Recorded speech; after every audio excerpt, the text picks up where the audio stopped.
Hi everyone, this is just going to be a quick video for going over the Age of Empires 4 online user interface, and there's a lot of different menus, so I'm just going to try to cover very quickly what you can do with the game as soon as you launch it and get into this scene here. So you have single player, which you can jump in. You have campaign, different menus here. Campaign, you can go through locked campaign missions and you progress as you go through them. You have skirmish, which is, it might look similar to a campaign with the titles here and the descriptions, and they maybe try to trick you a little bit, but this is just the normal games versus AI, where you can do a standard game where you create it when you just pick all the AI players. This one is set up for just a 1v1. But you can also do solo battle versus AI, which is the same thing as what that previous menu button was.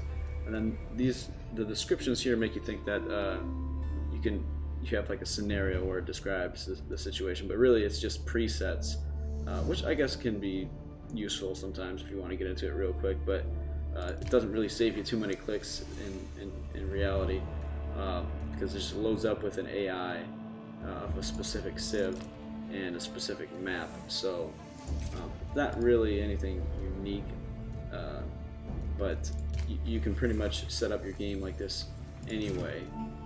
But now that I mention that, the standard skirmish does not allow more than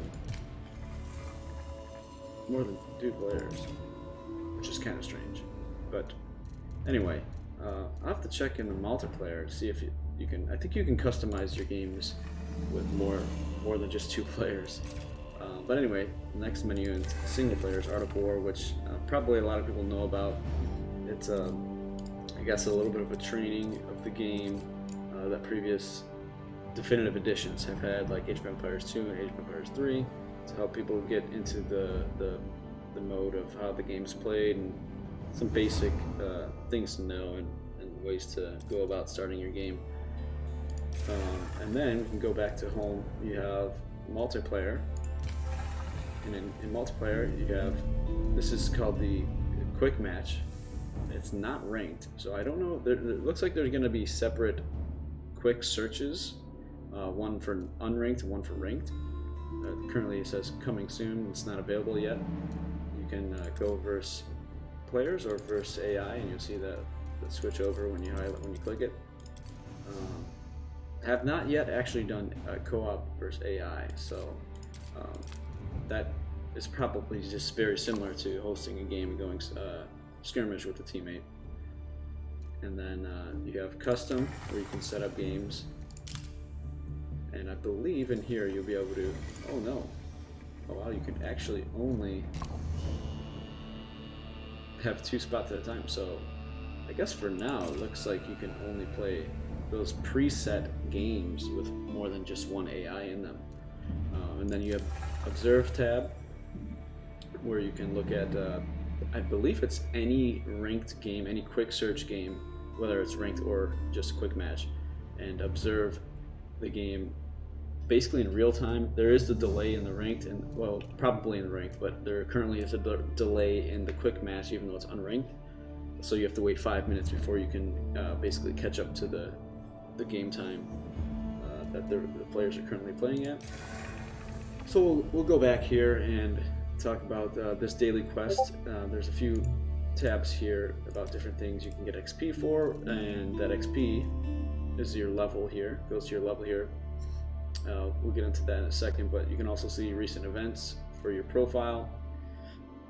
I leveled up recently. Completed a match that goes into your profile. You can review that. There's some very interesting things in there. We'll get there in a second, but yeah, this is your just like a summary of your recent, I guess, achievements within the game. A news tab here, and we're going to continue on before we go to the profile. So the community is just a bunch of different links to the game, to their social media. So we'll jump over to Learn. Learn is a very useful thing to check out, especially the tech trees here while you're searching for a game, which is important to note that you can do that, and you can go through any of these things while you're searching for a quick search game, which is really nice. A really big improvement from where I come from, Age of Empires 3, where you can't do anything while you're searching for a game. So they have some nice videos and posts already set up to basically help you learn everything about the civilizations and how to play them.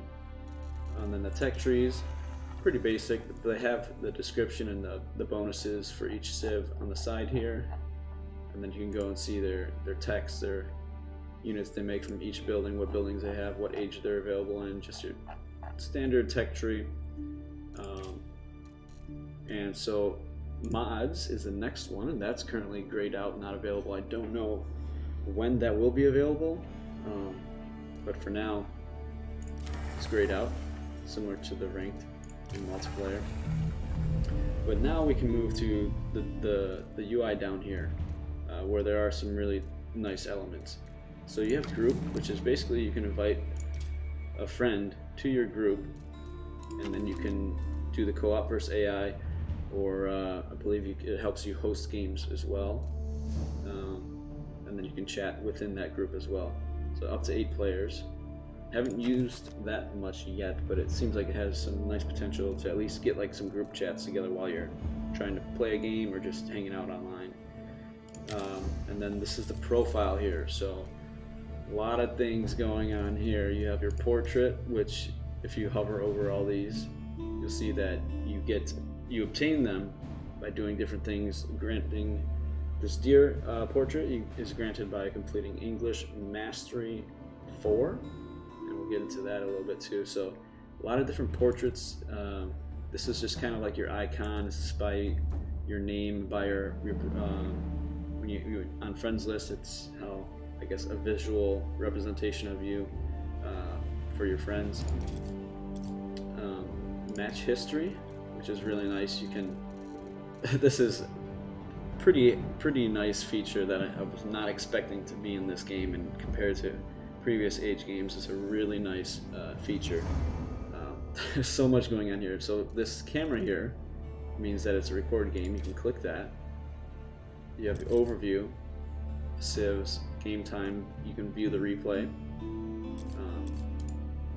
You even check the post-game stats from here, which is really interesting, really cool. You have a lot of access to information. So that's your match history, and then it tells you can sort by all match types or certain match types. I think actually I'm surprised. I should have custom and 1v1. And then you can turn on and off your share history, so you can hide your matches from people. So again, you have your achievements unlocked here, your Civ mastery level, which you see on the side here. Profile links. So a lot of information here, and then you can see your match stats by this drop down here. How many games you played, how many games you won, what's your most played type in that category. And then again, the latest matches here, just a shorter list, quicker to get to. So I guess it saves you a click or two. And then the masteries. So we're not going to get you to the masteries just quite yet. I thought this was going to be a little bit of shorter video, but probably be about 10-15 minutes maybe, because there are a lot of interesting things here. So coat of arms is something you can edit. Again, you unlock things, sigils, frames, all these different things by playing different civs, getting that experience that was shown on the main page, and you can gain more experience by doing those goals they have, the daily goals, playing a 1v1, playing with a certain civ, playing single player, all types of different things. So you can edit this not completely freely, but they have a list of different things you can choose from. So that's pretty cool, and that shows up when you're loading into a game. Then you have monument, which is shown at your town center, and that's another thing that you can edit and unlock as you play more. So, and as of now, they all look like they're free, so it doesn't look like something that you pay to get. But who knows if they end up doing that later on. So then that kind of closes this area. And then you have just your servers. You're being and then so that's pretty straightforward. You have your friends list here. It's pretty easy. It's really easy to send friend requests and things like that. So